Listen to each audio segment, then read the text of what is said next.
इस दुनिया की जो भी मनुष्य आत्मा उसको देखेगी,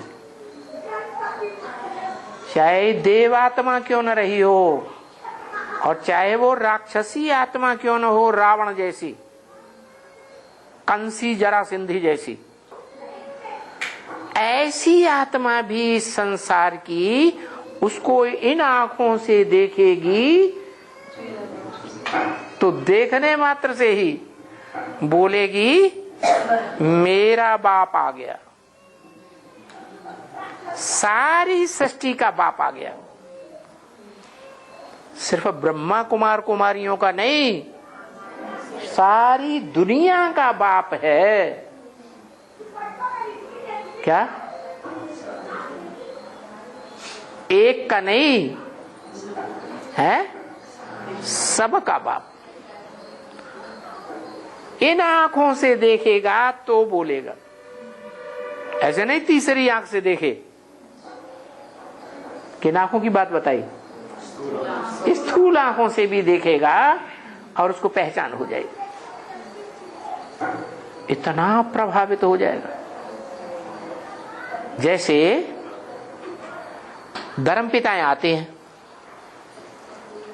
हैं ना,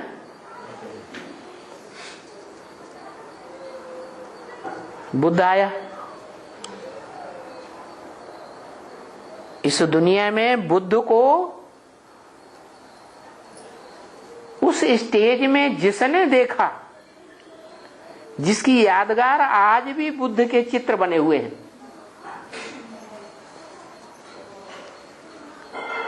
उस चित्र में क्या चरित्र दिखाते हैं?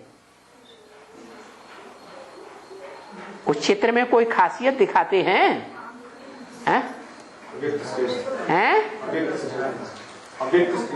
हाँ, वो निराकारी स्टेज चेहरे से झलकती है।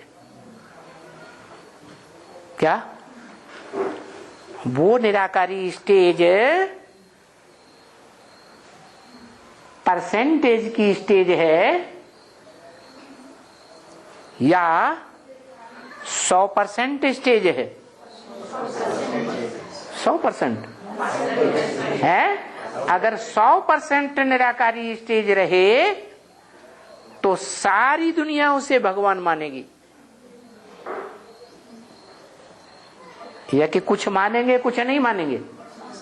है, सारी दुनिया मानेगी। लेकिन ऐसा होता नहीं। वो जो भी धर्मपिताएं आते हैं, जिस देहधारी देव आत्मा में प्रवेश करते हैं, तो प्रवेश होने के बाद क्या होता है? हाँ, प्रवेश होने के बाद जिस देहधारी में प्रवेश करते हैं वो उतरती हुई आत्मा है सृष्टि रूपी रंगमंच पर, या चढ़ती स्टेज वाली आत्मा है?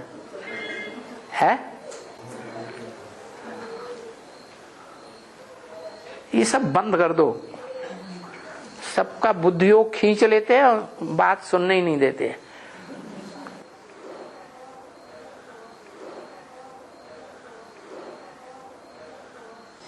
जैसे ही प्रवेश करता है तो प्रवेश करने के साथ ही साथ उस आत्मा में शूटिंग काल में, क्या उस आत्मा ने रंगमंच पर शूटिंग काल में अपनी अंतिम स्टेज की पुरुषार्थ का जो पार्ट बजाया था, उसमें देहभान रह जाता है या नहीं रह जाता है? बुद्ध धर्म पिता की आत्मा में है? रहता है कि नहीं रहता है? क्या देहभान रह जाता?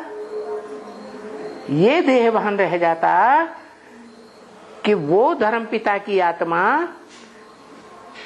इस षष्ठी रूपी रंगमंच पर जब शूटिंग का पार्ट बजाती है, भगवान का पार्ट बजाने वाले के सन्मुख भी आती है, तो भी पहचान नहीं पाती। क्यों नहीं पहचान पाती है? हैं? देहभान के कारण नहीं पहचानती।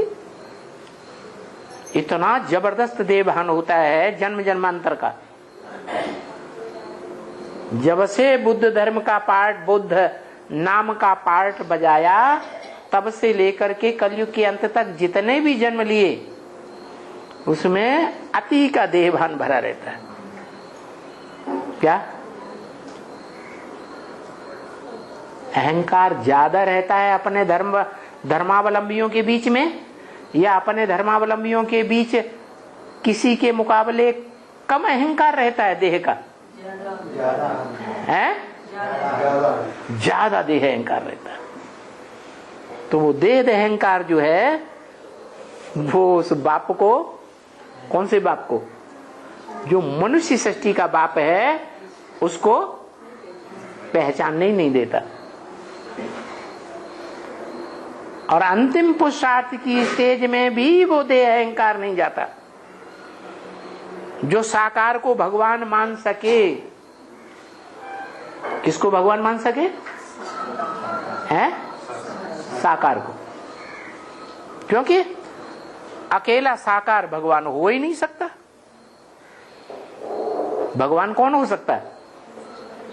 जो साकार भी हो और निराकार भी हो, और इस सृष्टि रूपी रंगमंच पर सदा काल हो। क्या कभी निराकार हो, कभी निराकार न हो, कभी साकार हो, कभी साकार न हो? नहीं।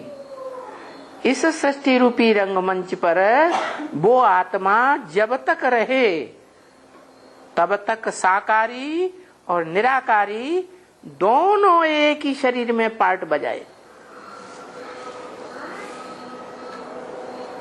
हाँ, जो निराकारी आत्मा है, कभी तामसी पार्ट बजाती है और कभी सात्विक पार्ट बजाती है। इतना तामसी पार्ट बजाती है कि सारी मनुष्य सृष्टि का बाप साबित हो जाए। भावना नाम की कोई चीज नहीं। इतना बड़ा योगी कि जिसके योग के सामने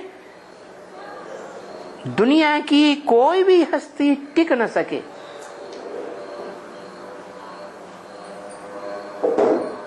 सबके शरीर का पराभव कर दे।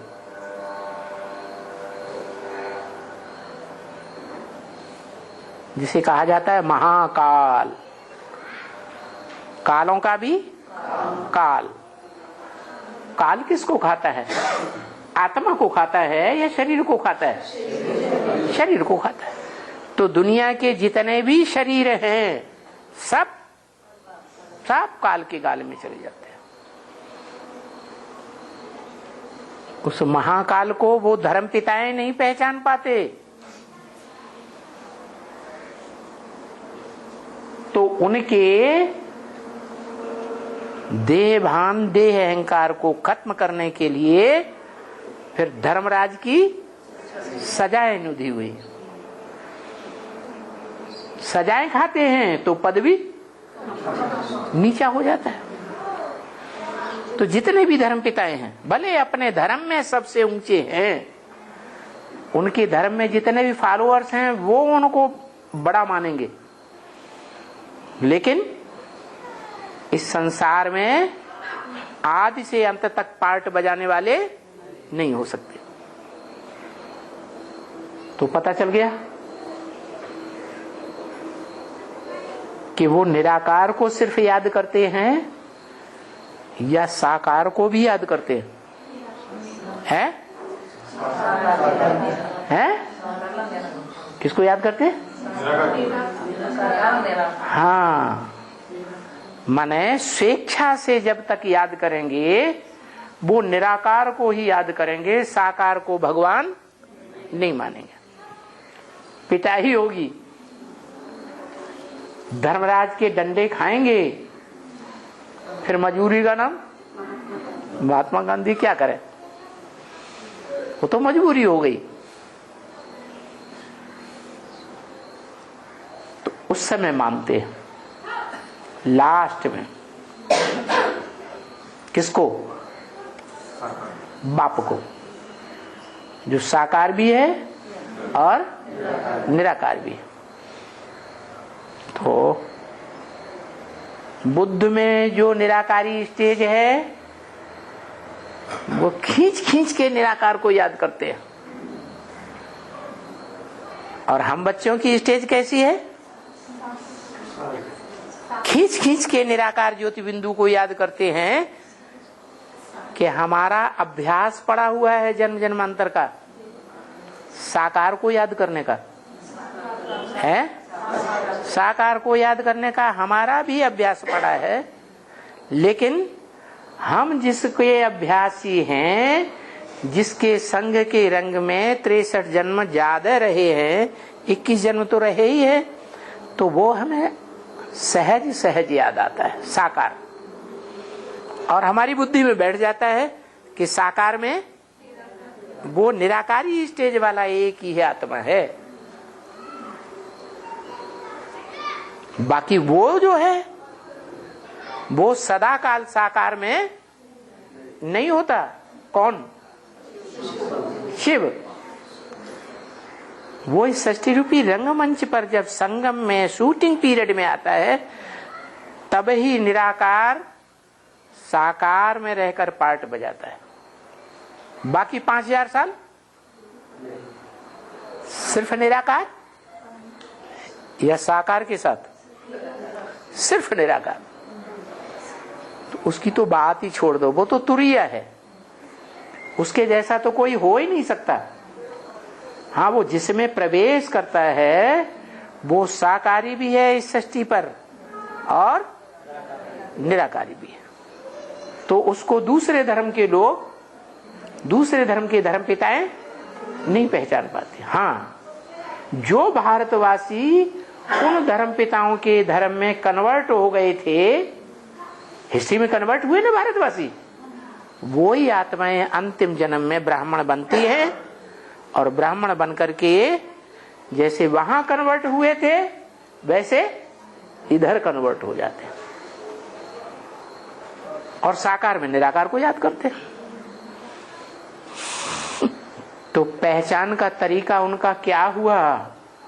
बौद्ध धर्म में जो कन्वर्ट होते हैं वो कौन सी आत्माएं हैं? जो महात्मा बुद्ध को साकार भगवान के रूप में इस संसार में साकार पाठ पाठ बजाने वाली आत्माओं के बीच में हीरो मान के बैठ जाती है। उनसे बड़ा कोई साकारी आत्मा होती ही नहीं। वो उनके फॉलोअर्स हैं। क्या देखते हैं? उन धर्मपिताओं में उस टाइम पर क्या देखते हैं जो पहचान लेते हैं कि यही हमारे धर्मपिता हैं? निराकारी स्टेज को देखते हैं। वो निराकारी स्टेज उस समय में जब महात्मा बुद्ध ने जन्म लिया था, लंबे समय तक वो निराकारी स्टेज किसी में नहीं देखते इस संसार में। इस मनुष्य सृष्टि का जो हीरो पार्टधारी है